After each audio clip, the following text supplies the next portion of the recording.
there's a time and a place for everything, and there's a season for everything. Like, my season training at Westside and competing at Westside is really important to me right now, but that doesn't mean that it tops my fiance. It doesn't mean that it tops the level 1s. It just means that if there's understanding amongst those other parties, that they will encourage me in that competition season. And then once that competition season is over, I'll be that much more prepared for whatever else I have going on. My name's Abby Grouv. I am originally from Washington State, but I just moved out to Columbus, Ohio to train at Westside Barberl and also to be engaged to my fiance.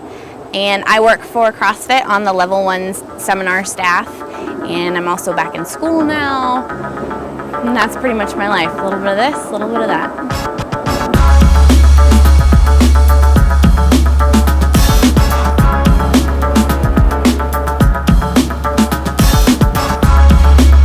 My first night at Westside, I almost threw up walking in. I was just like, I don't know if I belong here.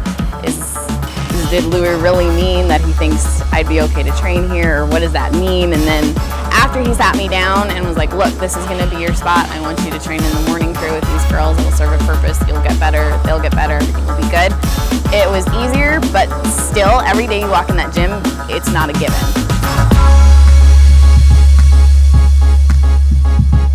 I mean, Lou, this is his life's work, and he is loyal to the gym and not necessarily to the lifter. Like, he's the most generous person. He's given so much to his lifters, but this whole thing is for the experiment of the gym.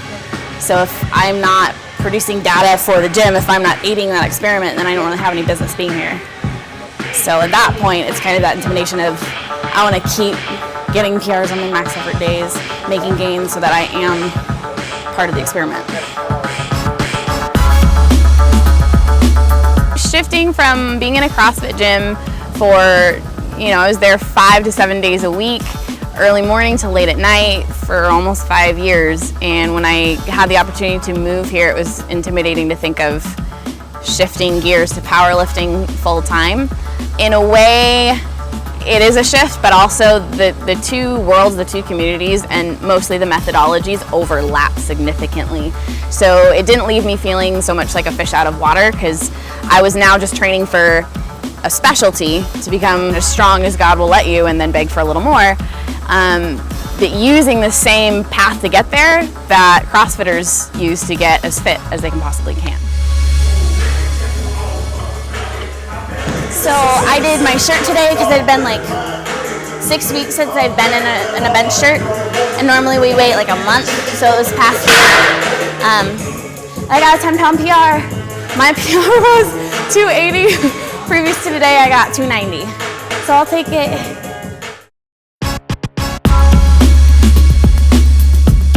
Watching Lou coach not only his lifters, but also just the random people that'll come in through here, it gives me a better understanding of how to work with different people, and it just adds more tools into my tool bag. If nothing else, I'll be at a seminar on the weekend, and it'll just give me even one more cue. It's worth it. Everything as a coach, every experience that you have, you should be drawing things from those experiences to make you better at your job. My powerlifting influence, I think that it does help me in the level 1s because it gives me, if nothing else, more tools in the tool bag. But at the same time, it's like it hasn't reinvented the wheel for me at all. Like, CrossFit is still CrossFit, and that material presents itself. But from a teaching standpoint, it's like, if I have more ways and a better understanding of how to impart that to people, win.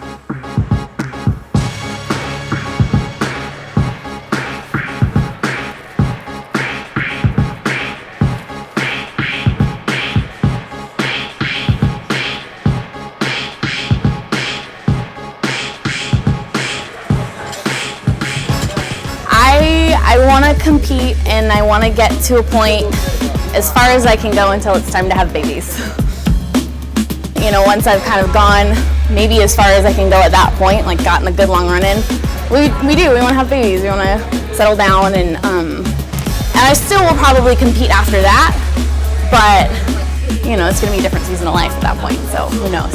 And once I am through a certain competitions, some goals, you know, Jimmy and I do want to have kids, and I can't wait to just get back on CrossFit.com and just become a little CrossFit baby mama.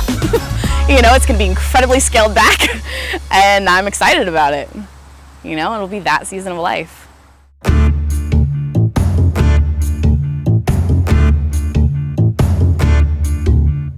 So this is Columbus State Community College, and this is where I'm going to school right now. It's supposedly the biggest community college in the United States, and I am coming back from a long hiatus off of school to try to pursue a degree in nursing. I've known that I wanted to go into nursing since junior high, and it's been a long road of being distracted by other things, but good things have been some of those distractions. Like, I never expected to fall into the level 1 staff or just to be working for Jesse Ward in Washington at a CrossFit gym and having that eat up 5 years of my life. Those were 5 of the best years of my life, and I learned so much.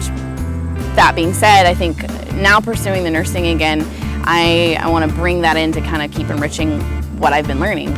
And I know that once I get that degree, I want to still be on the level 1 staff, and I want to still be using all of that added knowledge in what we do. I mean, it's not like a left field degree, like I'm going to study English and go teach level 1s. Let's study the human body and keep teaching level 1s. So I'm excited about that.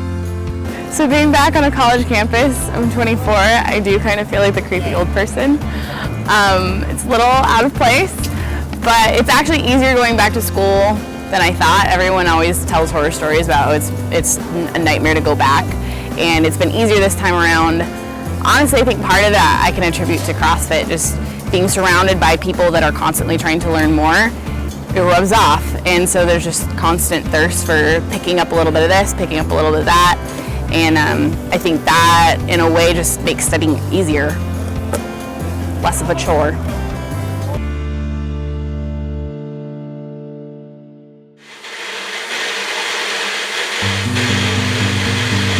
So every morning, every training morning, Lou takes us to breakfast at Bob Evans, and then we go to the gym and we do whatever is on the docket for that day, and then usually I go home and eat again.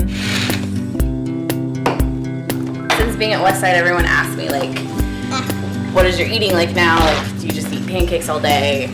How does that work?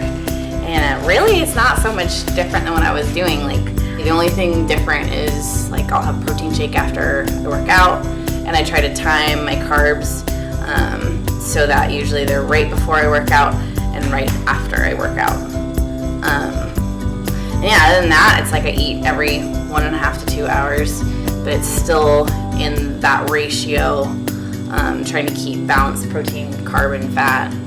It's really not that different. And I don't eat pancakes all day, although I'd like to. And then it's just a series of kind of fly by the seat of your pants, whatever I have going that day, whether it's finishing up paper for school or working on an article for Lou or reading whatever Lou has for me to read or working on seminar stuff, practicing lectures, and then usually more eating sporadically throughout there. I get to do lots of housewife type stuff right now, which is amazing because I didn't get to do that before because I was at work all day. So I get to like wash sheets and go shopping for food and cook for Jimmy, which is really fun. And then usually it's go back to the gym, powwow with Lou, and or just get in some extra accessory stuff. Jimmy will do his workout, and then usually I'll try to sneak out early to make him dinner so he'll have it by the time he gets home.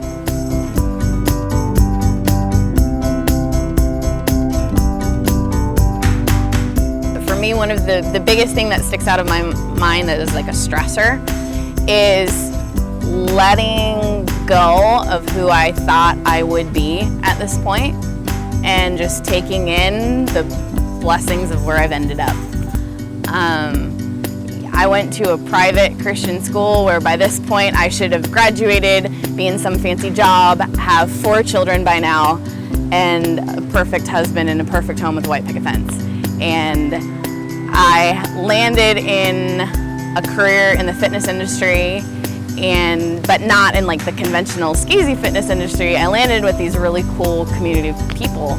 And from there, I got to compete in things I never thought I'd compete in. I met the man of my dreams. And so so I have so much to be grateful for, and it looks nothing like what I thought it would. So that's probably just, but learning to let go of that and say, this is where I'm at right now, and I don't have to defend that to anyone. I just have to love it.